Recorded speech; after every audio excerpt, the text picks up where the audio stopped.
Hi welcome back. നല്ല ആവി പറക്കുന്ന ചിക്കൻ പെരട്ടും ചിക്കൻ ഫ്രൈയും ബീഫ് റോസ്റ്റും പൊറോട്ടയും ചിക്കൻ കറിയൊക്കെ കിട്ടുന്ന ഒരു കിടുക്കൻ സ്പോട്ട്. നമ്മുടെ ഇവർ ചിക്കൻ ഫ്രൈയിൽ ചേർക്കുന്ന മസാലകൾ നല്ല നാടൻ മസാല ഐറ്റംസ് ആണ്. അത് നമ്മുടെ വിഴിഞ്ഞ ചിക്കൻ ഫ്രൈ ഉണ്ടാക്കുന്ന സെയിം മസാല നല്ല ലൈറ്റ് ആയിട്ടാണ് കേട്ടോ ഇവർ ഈ മസാലയിൽ ചേർത്തത്. അങ്ങനെ നമ്മുടെ ഐറ്റംസ് ഒക്കെ ടേബിളിലെത്തി നമ്മുടെ മലയാളികളുടെ മെയിൻ ഐറ്റം പൊറോട്ടയും ബീഫും ഇതാ ഇങ്ങനെ മടക്കി ചുരുട്ടി പിടിച്ച് കഴിക്കണം.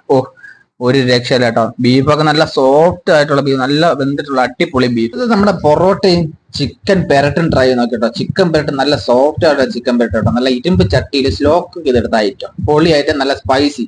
പിന്നെ നമ്മുടെ ചിക്കൻ ഫ്രൈ, അതാണ് അന്യായം എന്ന് പറയാനുള്ളത്. നമ്മുടെ വിഴിഞ്ഞ മസാലയാണ്, വിഴിഞ്ഞ ചിക്കൻ ഫ്രൈയുടെ മസാലയാണ്. ചെറിയ ചെറിയ പീസുകളായിട്ട് നല്ലപോലെ മസാലയൊക്കെ പിടിച്ച് അടിപൊളി ടേസ്റ്റ് ആണ്. ഫോട്ടോ എടുത്ത് വെച്ചാൽ നമ്മുടെ ട്രിവാൻഡ്രത്ത് ബാലരാമപുരം ജംഗ്ഷനിൽ നിന്ന് വിഴിഞ്ഞ ഉച്ചക്കട ജംഗ്ഷനിൽ നിന്ന് പുളിങ്കുടി, അതായത് പുന്നക്കുളം റോഡ് നേരെ വന്ന് കയറുന്ന പുളിങ്കുടി ജംഗ്ഷനാണ് അഭിഷേക് ഹോട്ടൽ. വീഡിയോ ഇഷ്ടപ്പെടുന്ന ഫോളോ ചെയ്ത് കൂടെ കുടിക്കുക. മറ്റൊരു വീഡിയോ വീണ്ടും കാണാം.